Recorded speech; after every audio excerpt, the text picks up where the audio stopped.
চশমা museum, a house of world class, জলট্যাক মোড়, বহরমপুর মডার্ন হোটেলের সামনে। সালিশি সভার মাধ্যমে নিজের স্ত্রীকে পরক্রিয়া সম্পর্কের জেরে প্রেমিকের সঙ্গে বিয়ে দিলেন স্বামী। ঘটনায় ব্যাপক চাঞ্চল্য ছড়িয়ে পড়ে এলাকায়।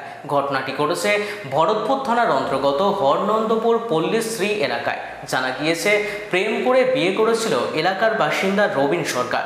বিয়ের পর তাদের এক ছেলে সন্তানও রয়েছে, কিন্তু বিয়ের 4 বছরের মাথায় প্রতিবেশী এক দাদার সঙ্গে পরক্রিয়ায় লিপ্ত হয়ে পড়ে স্ত্রী।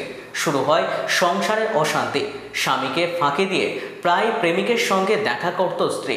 স্বামী এদিন সন্ধ্যা নাগাদ হাতে নাতে ধরে ফেলেন স্ত্রীর পরক্রিয়ার ঘটনা।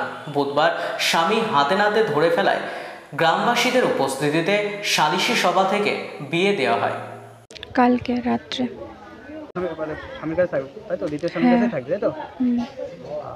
হ্যাঁ, বিচিত্রা সরকার। হ্যাঁ, বিয়ে দিয়েছি। 2 বছর ধরে সম্পর্ক ছিল। কালকে আবার আগেও 2-3 বার চলে গেছে। থানাঘাট করে মেনে নেওয়া হয়েছে। আর হঠাৎ করে কালকে চলে এসছে, ওই জন্য আর নিয়ে বিয়ে দিয়ে দিয়েছি। আচ্ছা, সিদ্ধান্ত কি আপনারই ছিল বিয়ে দিয়ে দেওয়া? হ্যাঁ, আমারও ছিল। ও তো ভাত যখন খাবে না, সে বেকার রেখে কী হবে, ওই জন্য। হ্যাঁ, আগেও 4 বার চলে গেছিলো। হ্যাঁ, বিয়ে দিয়ে দিয়েছি। ছেলেটাকে আমি রাখবো। হ্যাঁ, বাড়ির থেকে যা শোকেজে যা জামা কাপড় ছিল, যা ছেলেটার ওর সব কিচ্ছু নেই, সব নিয়ে চলে এসছে। কালকে রাত 9টার সময় এসছে। শোনাবে না যা নিয়ে এসেছিলো, ওটা কালকে রাত্রে নিয়ে গেছে। জামা কাপড়গুলো সব নিয়েছে, একদম শোকেজ খালি করে দিয়ে এসছে। সব আমরা রিটার্ন চাই। আমি কালকে রাতে 11টার দিকে জানতে পেরেছি। আমি তো বাড়িতে ছিলাম না, আমি আজকে সকালে বাড়িতে ঢুকেছি। আপনি বাইরে ছিলেন? হ্যাঁ, আমি হায়দ্রাবাদে ছিলাম। হায়দ্রাবাদে?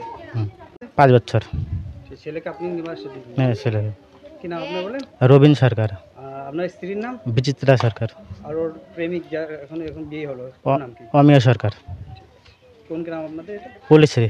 কোন থানা? ভরতপুর।